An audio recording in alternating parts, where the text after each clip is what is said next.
it seems to me that, if they're saying mental illness isn't to blame for quote unquote gun violence or death as a result of a firearm, that it's ultimately the firearm.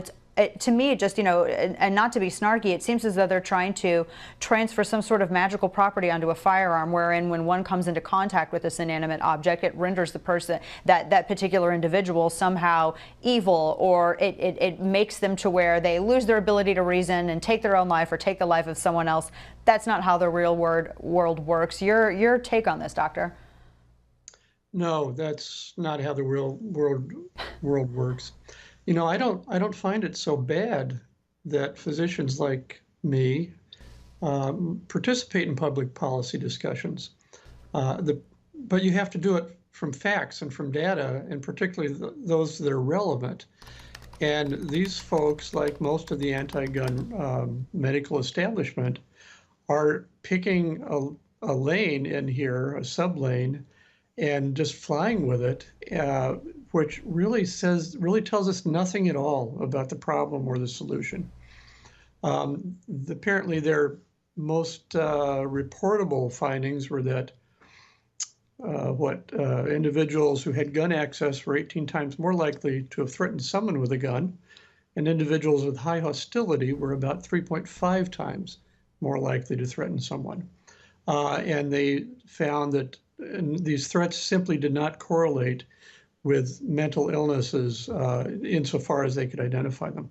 Now, on that latter point, I agree, because the role of mental illness in general in promoting gun violence of any kind, aside from depression and a couple of other things for suicide, is just vanishingly limited.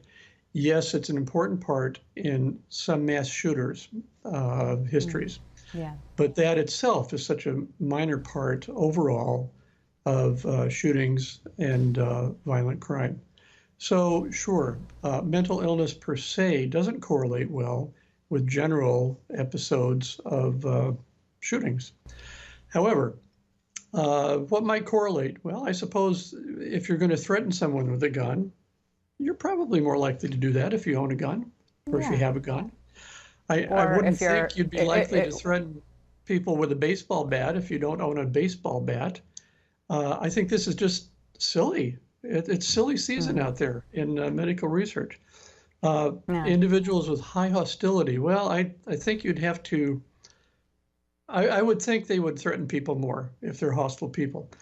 But the question is, how along these 663 young adults did they decide certain ones had signs of high hostility versus ones who maybe are hostile but hide it quite well? Again, you have to ask deeper questions than the headlines. And all this is a headline about things that make sense and don't prove anything and tell us nothing about what should be done. No, I think that's a good point as well, and it does really muddy up the discussion where it concerns mental health awareness, because no one wants anyone who is mentally ill and is unable to reason and is a danger to themselves or others. Nobody wants them to have access to a firearm or really anything that could be repurposed for some sort of dangerous outcome. But it does seem that there is a stigma still in society with all the discussion that we have, because there's no appreciation of nuance.